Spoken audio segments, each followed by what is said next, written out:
Hello everyone. तो हम आज पढ़ेंगे फ्यूचर कॉन्टिन्यूअस टेंस, जिसकी सबसे पहले हम पहचान जानेंगे। पहचान: जिन वाक्यों के अंत में रहा होगा, रही होगी, रहे होंगे, रहा होगा आदि शब्द आते हैं तथा वाक्यों को पढ़कर पता चलता है कि कार्य भविष्य में जारी होगा, यानी फ्यूचर में जारी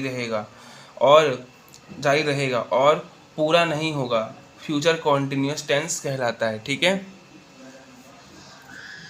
आइए सिंपल सेंटेंस देखते हैं। रूल नंबर 1: कर्ता आई के साथ तथा बी के साथ सहायक क्रिया सेल वी का प्रयोग करते हैं, अन्य सभी के साथ बिल का प्रयोग करते हैं। जहां आई और बी आए तो वहां पे हम सेल वी करेंगे, उसके बाद अदरवाइज कुछ भी आए तो हम विल वी का प्रयोग करेंगे। ठीक है, मुख्य क्रिया में यानी मेन वर्ब में आईएनजी जोड़ देते हैं। फॉर्मूला सिंपल सेंटेंस के लिए: subject plus will shall plus main verb plus I N G plus object. Okay, पहला सेंटेंस देखते हैं। लड़कियां मैदान में खेल रही होंगी। The girls will be playing, ये मेन वर्ब है तो आईएनजी जोड़ गया, और गर्ल्स है तो विल वी, एक लड़कियां है ना तो गर्ल्स विल वी, मैंने बोला आई और वी के साथ आता, अदरवाइज सबके साथ विल आएगा, तो will be playing in the, कहाँ में, इन द फील्ड मतलब मैदान में। ठीक है, रोहन बाजार में सब्जी खरीद रहा होगा। रोहन एक नाम है, एक वचन है तो विल भी आएगा। Rohan will be, buy means खरीदना, I N G main verb है, and vegetable in the market. Okay, मैं दिल्ली जा रहा हूँगा तो making is I, and I के साथ सेल भी बोला था तो आई सेल बी। जाने की English going, go and I N G, going to Delhi. Okay, पिताजी ऑफिस जा रहे होंगे। The father will be going to office. Suhani नाम है तो बिल आएगा, साथ भी विल भी लगेगा। सुहानी गाना गा रही होगी। Suhani will be singing a song. ठीक है, नैतिक किताब पढ़ रहा होगा। Naitik will be reading book. बहुत ईजी है गाइस। अब आप ये दो होमवर्क में कीजिएगा। तुम खाना बना रहे होगे, हम बाहर जा रहे होंगे। ठीक है, आइए हम देखते हैं next.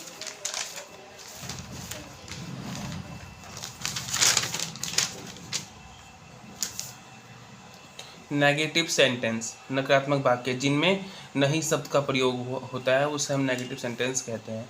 Formula: subject plus will shall, कुछ नहीं करना है, विल भी सेल भी नहीं, विल सेल प्लस नॉट, फिर उसका बी जोड़ देना है आपको। ठीक है, विल आ फिर सेल फिर not plus be plus main पर प्लस आईएनजी प्लस ऑब्जेक्ट। कुछ नहीं करना है, विल सेल फिर नॉट लगा देना फिर बी जोड़ना है। ठीक है, इतना अंतर इसमें।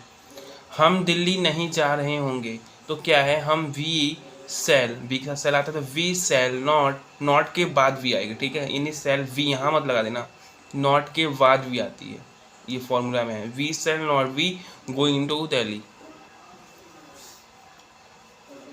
मैं खाना नहीं खा रहा हूँगा तो आई के साथ सेल आता है, आई सेल बी यहाँ नहीं लगाना है, नॉट के बाद भी लगाना है, ध्यान रखना। फॉर्मूला हमारा ये बोल रहा है कि नॉट के बाद बी आएगा, तो I shall not be eating food.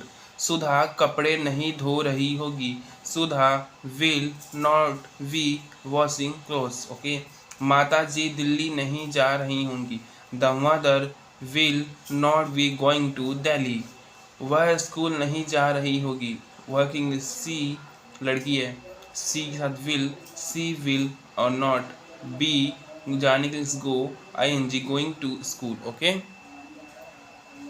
ठीक है गाइस, आते हैं नेक्स्ट देखते हैं। बच्चे शोर नहीं मचा रहे होंगे। The childrens will not be making a noise. ठीक है, पारुल नैनीताल नहीं जा रही होगी। मैं दफ्तर नहीं जा रहा हूँगा, ये आप बनाएंगे। ठीक है, पारुल वाला क्या है, Parul will not be going to Nainital. देखो मैंने बता दिया, आप कर लीजिएगा। मैं दफ्तर नहीं जा रहा हूँगा, I shall not be going to office. बता दिया, आप फिर भी कर लीजिएगा और ज़्यादा से ज़्यादा प्रैक्टिस कीजिए सेंटेंस की। ठीक है, आइए देखते हैं इंट्रोगेटिव सेंटेंस क्या होते हैं। इंट्रोगेटिव सेंटेंस, मैंने स्पेलिंग में मिस्टेक कर दिया था, आप सही कर लीजिएगा। तो INTERRO, इंट्रो, GATIV, इंट्रोगेटिव ये होती है। ठीक है गाइस, सॉरी मैंने गलत लिख दिया था। पहचान: जिन वाक्यों की शुरुआत क्या सबसे हो, आप जान चुके हैं, पहले भी हम पढ़े हैं, अब तो बिल्कुल याद हो गया होगा। प्रश्नवाचक वाक्य कहलाता है जिन वाक्यों में प्रश्नवाचक शब्द बीच में आए तो उसकी अंग्रेजी सबसे पहले लिखते हैं। बहुत बार पढ़ लिया, हम जानते हैं। आइए formula, shall will plus subject plus be plus main verb plus ING plus object. क्या करना है कि हमारा यहाँ पे है, मैंने बता दिया आपको, जब क्या शब्द आए बी पहले तो ये वाला फॉर्मूला रहेगा। अब क्या शब्द बीच में आए तो question word plus shall will plus subject plus be plus main verb plus ING plus object. ठीक है। क्या संध्या घर जा रही होगी, तो पहला ये है, संध्या का नाम है विल संध्या, वी सब्जेक्ट के बाद भी आएगा, ये ध्यान रखना आप लोग बिल्कुल। तो संध्या सब्जेक्ट है तो संध्या के बाद भी आएगा, विल संध्या, आगे नहीं जोड़ देना विल के, बी विल भी ऐसा करके गलत हो जाएगा, फॉर्मूला हमारा गलत है, सही फॉर्मूला के अकॉर्डिंग चलना है। ठीक है। तो will Sandhya be going to home, क्या वह रो रहा होगा, विल ही वी बीपिंग। ठीक है। और एक क्वेश्चन वर्ड है लगाना, ठीक है, साइन। आइए देखते हैं, क्या तुम नहा रहे होगे, विल यू बी वॉथिंग। क्या कार्तिक पुस्तक पढ़ रहा होगा, तो कार्तिक नाम है तो विल कार्तिक के बाद वी सब्जेक्ट है, नहीं है सब्जेक्ट के बाद वी लगता है, तो will Kartik be reading book. ठीक है। हम पुणे क्यों जा रहे होंगे, why shall we going to Pune. ठीक है। मैं बाजार कब जा रहा हूँगा, when shall I be going to market. ठीक है। पहले क्यों कब की इंग्लिश बनती है ना, ये बीच में आया है तो हमने फॉर्मूला में देखा था। आप देखेंगे आपके लिए होमवर्क है, नीलम पार्क क्यों जा रही होगी, क्या तुम नाच रहे होगे। ये 4 आपके लिए होमवर्क है तो आप करेंगे। ठीक है। तो अगर ये दिख नहीं रहा तो बता देता हूँ, रोहन जन्मदिन कब मना रहा होगा। वीडियो कैसा जैसा भी लगे मुझे लाइक कीजिएगा, कमेंट्स कीजिएगा, अच्छा लगे बुरा लगे तो कमेंट्स कीजिएगा, मैं अपनी गलती को सुधार सकूं।